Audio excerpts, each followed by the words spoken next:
नमस्कार, स्वागत सत्कार, बेहद आभार दोस्तों। मैं आपका था लोकपाल फौजदार। फिलहाल मैं हूं एसपी कार्यालय के सामने।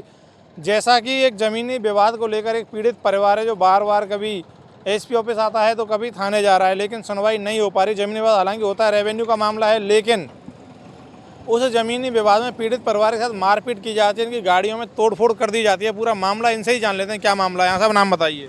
मेरा नाम फूल सिंह है। क्या मामला है, मामला समझाइए। मामला ज़मीन का भी है। मेरी पुश्तैनी जो रहने की ज़मीन है, मेरे बच्चे, मेरे माँ बाप खाने पीने के बच्चों को पालने के लिए दिल्ली चले गए।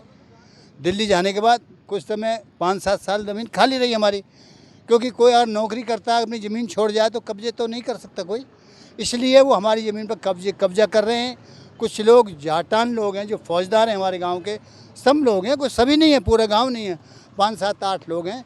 वो हमारी ज़मीन को उस लेडी के ब्याह पे कब्जाना चाह रहे हैं, ताकि इसको भी लात मार देंगे, फिर ज़मीन हमारी हो जाएगी।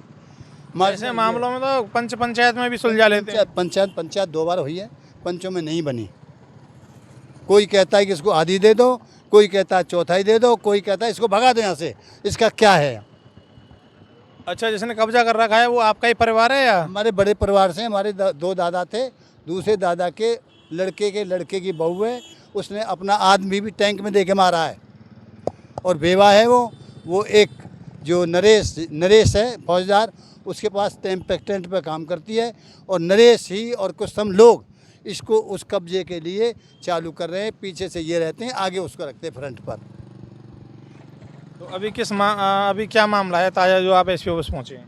एसपी ऑफिस क्यों पहुँची? हमारी कोई सुनवाई नहीं हो रही है। अगर हम फ़ोन करते हैं तो पुलिस पहुँचती नहीं, कहती है अरे तुम्हारा तो रोज़ का मामला है। और जब नरेश फ़ोन करता है तो पुलिस 10 मिनट के अंदर वो पहुँच जाती है। जी आप बताइए पूरा एक बार। जी, मेरा नाम सोहन सिंह है और ये जैसा कि हमारे भाई साहब थे जिन्होंने आपको अभी बताया था, और हमारी ये जो ज़मीन की लड़ाई चल रही है, इसमें हमारा खेत भी है, हमारा रहने वाला घर भी है, और जो हमारी 2-3 प्लॉटें हैं यहाँ पे जो हमारी हैं पुश्तैनी बाप दादाओं की चली हुई ज़मीन आ रही है हमारी।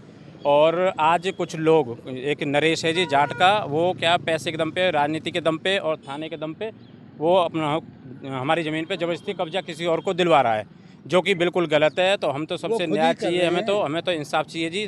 पुलिस थाने में कई बार चले गए हैं, कोई सुनवाई होती नहीं है। ज़मीनी विवाद है तो आप एसपी ऑफिस और पुलिस के चक्कर क्यों लगा रहे हैं? आप तो एसडीएम या तहसीलदार से बात कीजिए।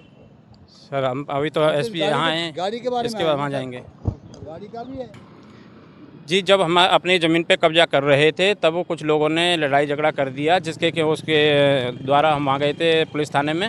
थाना खो लगता है, और हमने ये मामला 26 अगस्त का है, और 26 अगस्त को हमने वहाँ पे थाने में गए थे। उसके बाद उन्होंने हमारी एफआईआर नहीं लिखी, और ये का प्रोसेस चलते चलते उन्होंने हमें 1 महीना हो गया, 1 महीने यानी कि सितंबर के महीने के अंदर इन्होंने हमारी एफआईआर दर्ज करी है।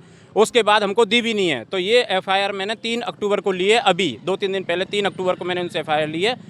इतना मामला हुआ जी, और कोई भी कार्रवाई हमारी तरफ से होती नहीं है। अब हम आए साहब ऐसे यहाँ एसएसपी साहब के पास में आए हैं आगे करने के लिए, ताकि हमें इंसाफ मिले, हमें हमारी ज़मीन पे हमें हक मिले। क्या बातचीत हुई है? अभी कोई बात नहीं है, अभी फाइल लगाई है हमने, मिले ही नहीं है अभी। पूरे मामले को लेकर आपकी क्या राय? क्योंकि ज़मीनी स्तर के मामले ज़्यादातर एसडीएम और तहसीलदार के ही रहते हैं, लेकिन जैसा इनका कहना है कि वे ज़मीन पर कब्जा करने जाते हैं तो कुछ असामाजिक तत्व या फिर इनके ही परिवार के लोग इनके साथ मारपीट करते हैं। दूसरा पक्ष भी अपनी बात रखने के लिए स्वतंत्र है पूरे मामले को लेकर, क्योंकि ज़मीनी विवादों में अक्सर करके क्या होता है कि कहते हैं भैया एक ही पक्ष ही सुनते हैं, दूसरे की सुनते नहीं है, तो वो भी पक्ष अपनी बात रखने के लिए डीग लाइव के कैमरे पर स्वतंत्र। और पूरे मामले में जो पुलिस पर ये आरोप लगा रहे हैं, निश्चित तौर पर इनके फेवर में जो भी कार्रवाई बनती है होनी चाहिए। वीडियो को शेयर कीजिएगा। जय हिंद, जय भारत।